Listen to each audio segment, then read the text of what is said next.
adventure today. We are gone for a week and 2 days, I believe. So Thursday, and we're coming back on the following Saturday. We're looking forward to this. For now, it is 4:30, probably 20 to 5. Our Uber/Lyft is coming to pick us up at 5 a.m. sharp. We got everything ready. Had a good sleep tonight, which is unusual. Usually I don't sleep very well before the flight. We are good to go.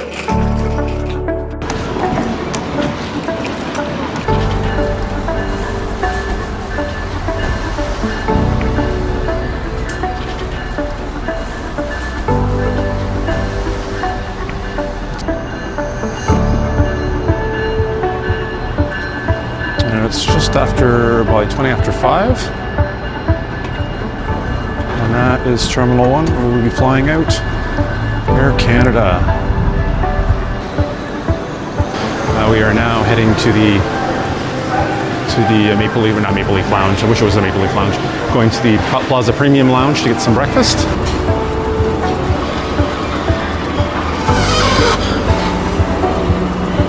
Very important to have your first coffee of the morning, and probably 6 more before we leave here. We made it onto the plane. We haven't been on an Air Canada since late December. I think we flew somewhere around New Year's and didn't have these issues. I know since then it looks like they've instigated some new baggage rules that we weren't aware of. First rule that we weren't aware of, that actually something that caught me a little off guard, was normally you can book your check-in 24 hours before the flight, and at that point they usually assign you a seat, of course, and then you have the ability to change that seat to something else that's available. They've changed their policy from allowing you to do that to want to move your seat. They charge you, again, a fee just to move your seat, even one over or one back. That's something new. We were really surprised about that. So basically it was another $40 more per person if you wanted to change your seat from the ones they gave you. I did some checking. When we did travel in late December, we didn't have this issue. They instituted this policy, I think January 22nd or something like that. If you do travel from now on and you're used to making some changes to your seat, you cannot do so without paying. So they've moved one step down, fortunately. I know all the airlines are doing that, but it's getting a little bit ridiculous. So, and then when we got here, normally the airplane credit card we can normally check a bag, and we can do a carry-on and a personal item. They're getting rid of carry-on, so you had to pay for carry-on. However, I thought with the Visa airplane cards, you were still able to get the carry-on bag. However, when we checked in, the carry-on is no longer included in the airplane card unless you get a premium airplane card. So those are the ones when you the $500 plus fees per year. So we have to revisit that, see what options there are on that to see what benefit that provides us in the future. So we ended up checking our carry-on at the gate, which still may have been better than doing that ahead of time when you first arrive at the airport. Something to keep in mind next time, and maybe pack even lighter just with a personal item from now on. Hard to do so for this trip, but for other trips it might be a little bit easier. So we're anticipating an on-time push-off at the gate this morning. Once airborne, you can expect mostly smooth conditions. It's 4 hours and 55 minutes gate to gate, cruising at an altitude of 36,000 feet. Expected conditions on arrival in cloudy skies, some passing rain, 11 degrees Celsius, and it's 52 degrees Fahrenheit. Anyhow, it's time to depart. We'll see you on the other side.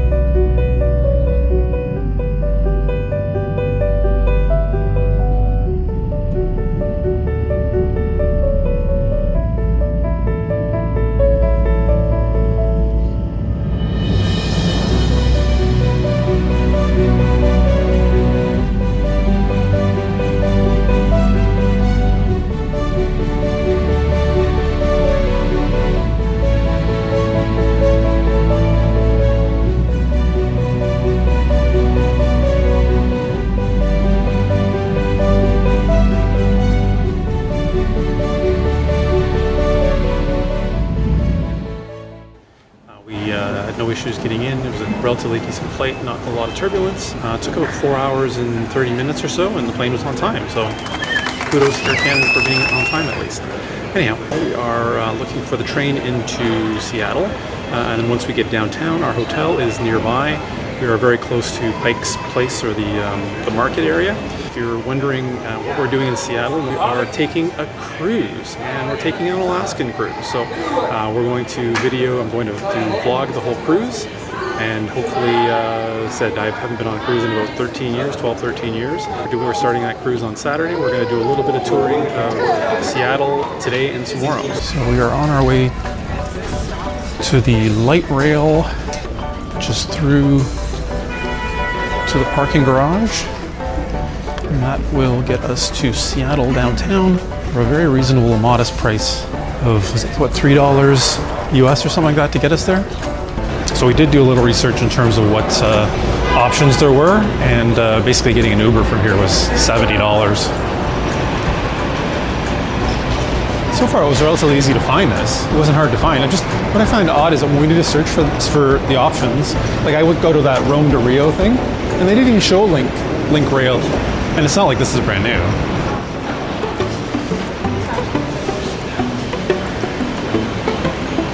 So we are on our way to the Link light rail. It is the direct route, not having to get into any traffic once you get out of Seattle Airport to get into the middle of the city. Supposedly there is a stop within a couple blocks of our hotel. So we are going to get off at that stop and walk a little bit. Hopefully it won't be that far.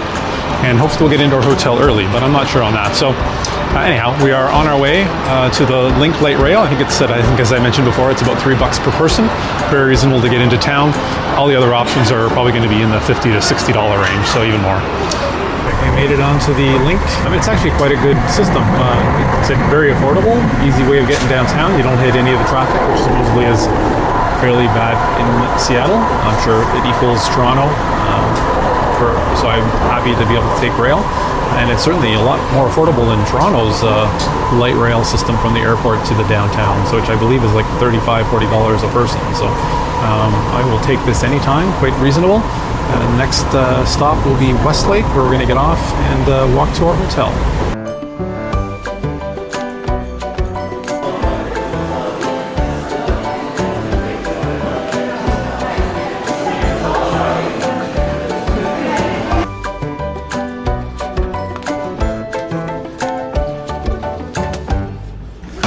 So I've just gotten in. I have not seen this yet. I just turned the lights on, and we have a nice, looks like a corner. I don't know if it's a suite, but it's actually quite big. I'll come back to these drawers, but they even give you robes. Okay, they definitely have some class to this place. I like it. Coffee maker Keurig, beautiful. Nice desk. I'm gonna open see what the view is in a minute. Nice big TV in the corner. Good sized bed. Very nice setup with a little cup chair. And then I like the mood lighting in above the sink. But it actually is a nice, clean, nice big, good sized shower. Oh, yeah. Okay, so and it's got a footrest. Okay, so I haven't seen a lot of showers with footrests. I know usually they'll have a dedicated bench, but I haven't seen too many with that. So I guess that's something seeing more often. I don't like the soap products on the wall, but that's okay. But everything looks nice and clean. Towels are there. Everything's there. A little garbage. All the separate washroom, separate toilet. Even some art on the walls. I like that. So I see why they had the drapes closed, because the view is not the best. You are very close to your neighbors, so you're seeing, looks like a condo or another hotel right across the way here. So not too private, but that's okay. That's why they had the drapes closed. However, you do have a side view of the water there, so at least you can get a little bit of call it a water view or partial water view, except looks like the loading of cargo. And we are on the 14th floor, so I think we're 2 from the top. But certainly have a view of everybody else who lives next door. Interesting. That one goes up quite high. All right, well, I don't know if I can get any more lights in here. I think all I'll do is more lighting. I can I like the leather seat, leather chair. So they don't have like, there's no, well, at least from the amenities she mentioned, there's no pool in this place. There's a sauna and steam room, I heard, and a gym, but no pool. So I guess if you're going to go to the sauna and steam room, makes sense to have the. And then they've got there's the safe, and then if you need to do some ironing, and I like the lights that come on when you open and close these doors.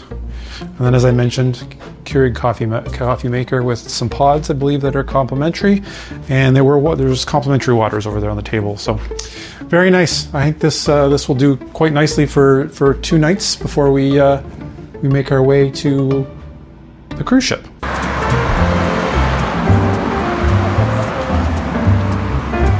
We're off to the Pike Place Market, which has the honor of being one of the oldest, continually running markets in the U.S., and literally a 5-minute walk from the Chowder Hotel where we're staying on 2nd Avenue. So a great location to explore this market, as well as a few other Seattle attractions clustered around here, which include the original Starbucks location, Beechers Handmade Cheese Shop, the Pike Place Fish Market stall, and the Gum Wall.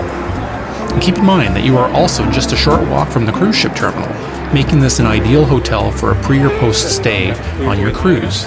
I'll bring you along as we walk to the cruise ship terminal on Saturday to show you just how easy it is to get there and that there's absolutely no need for an Uber or taxi. So this is the outside of Pike's Market, and we'll have to go have a look at that fish market where they throw fish around at you.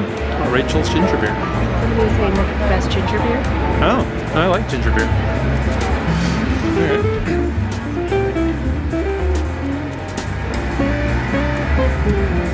We were in the mood for a grilled cheese and some mac and cheese. And what better place to get our fix than at Beechers Handmade Cheese Shop, well known for fulfilling these cravings, and just doors down from the original Starbucks location, so we couldn't pass this by. Pricing was steep, but understandably so for this touristy area, and busy. It was mid-afternoon on a Thursday, and this place was hopping. This one's your one or the other? Oh, we get the 60. Get the bigger one. That is the bigger What do you one. eat? What do you eat? There is no place to eat.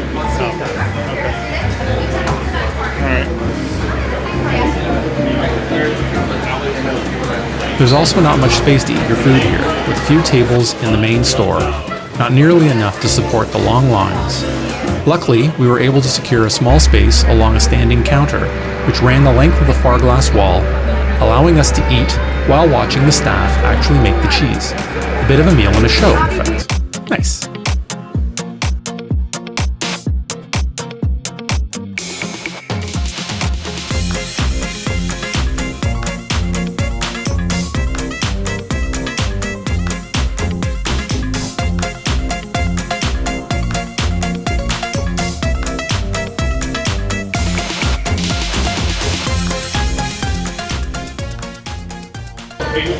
So we're still waiting for our grilled cheese sandwich. We tried the mac and cheese with the salmon, and it's quite good. It's got a dill flavor to it, very creamy. I'd say the pasta could have been a little more al dente, but I guess they kind of pre-make it and serve it to you. So it's not served to order. They have a big vat of it, so it's hard to keep that pasta al dente, but very good. A little pricey, $17 for a 16-ounce amount that we ordered, but it's worth coming for.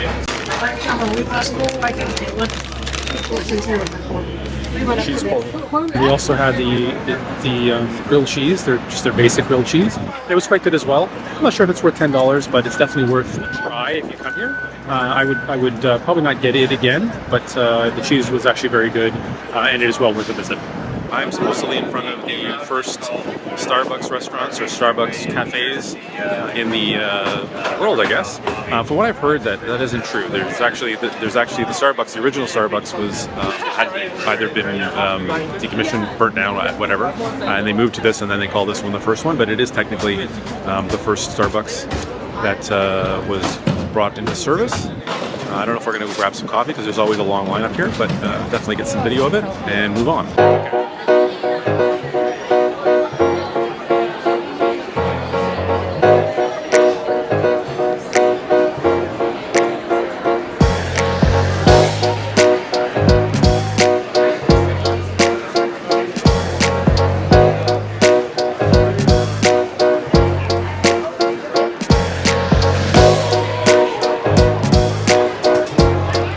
We were unlucky when we hit the Pike Place Fish Market stall that they weren't slinging fish back and forth as we'd seen in various videos, so it was a bit of a letdown.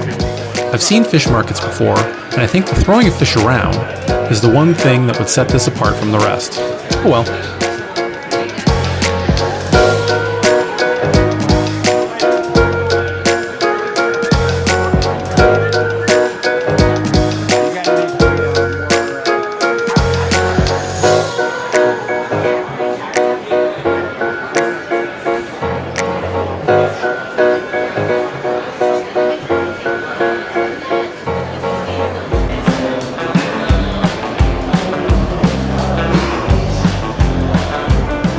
We had to have a look at this famous gum wall, which can be accessed from an elevator at the Pike Place Market.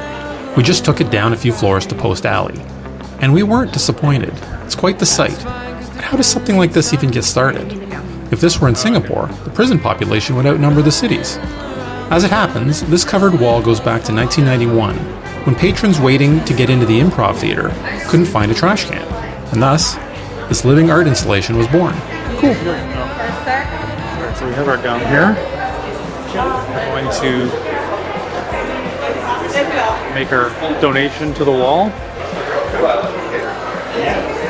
It's going to take a minute to chew this, so I'll probably come back. But I'm not sure why they started this, but it's kind of like the love locks on one of the Paris bridges. We're doing the same thing here, but with gum.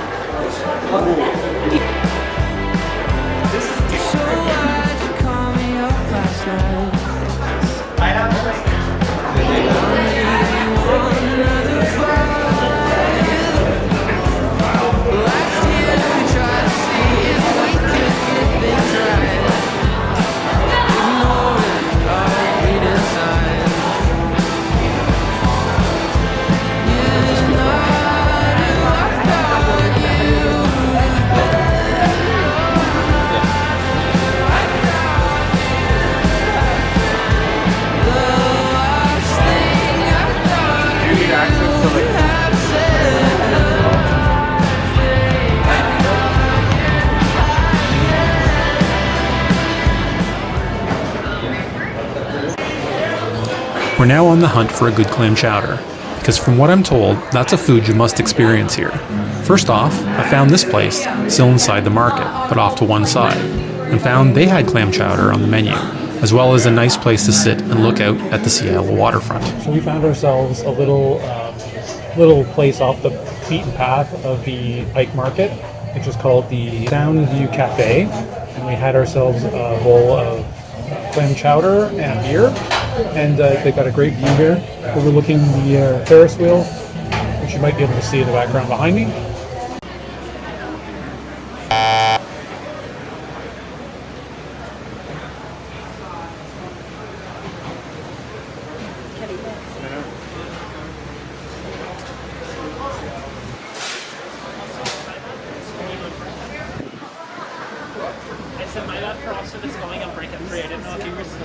Just a short walk from Pike Place Market, we've arrived at Pike Place Chowder. With chowder literally in the name, expectations are high. Okay. This place better deliver. Let's step inside and find out if it's one and done or a spot worth coming back for.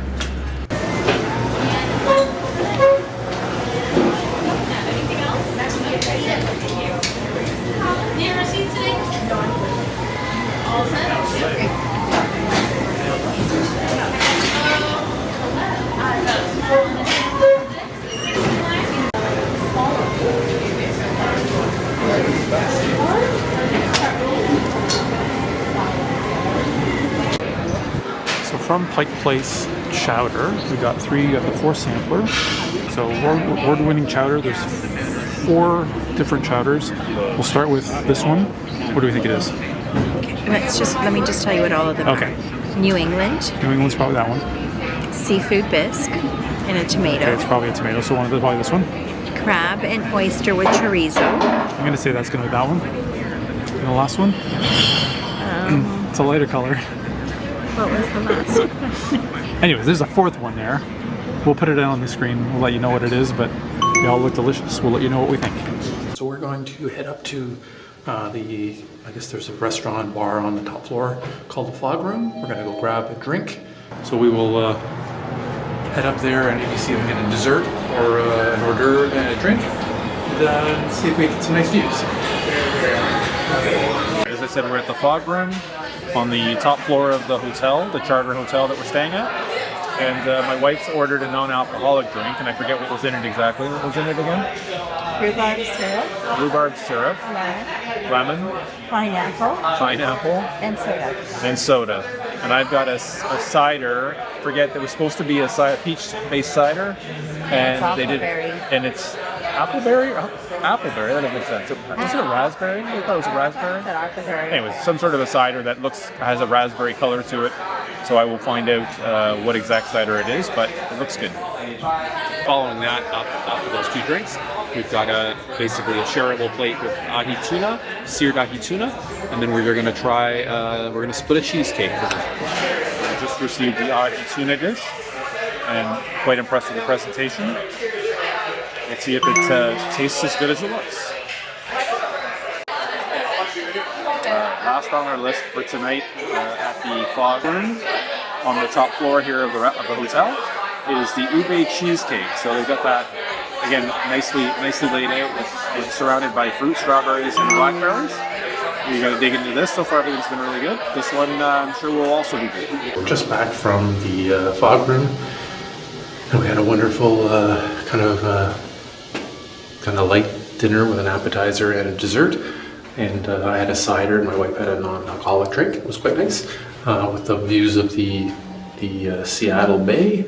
Quite a nice little area, worth coming up to, especially if you've got a credit that they're giving you per night. It worked itself out so that basically most of that was free. So now it's it's not late in the evening. It's actually early in the evening here. We're 3 hours behind from what we're used to, but it's been a long day. We've been up since about 4 a.m. So I think it's time to settle in, and we'll pick this up in the morning. Stay tuned for day 2, where we visit the Cholula Glass Museum, take a waterfront shuttle tour, and eat and drink at the Starbucks Reserve Roastery. And don't forget to like and subscribe to the channel, where you'll find more travel vlogs, tips and tricks that we've found in Vegas, while cruising, and in other exciting places around the world.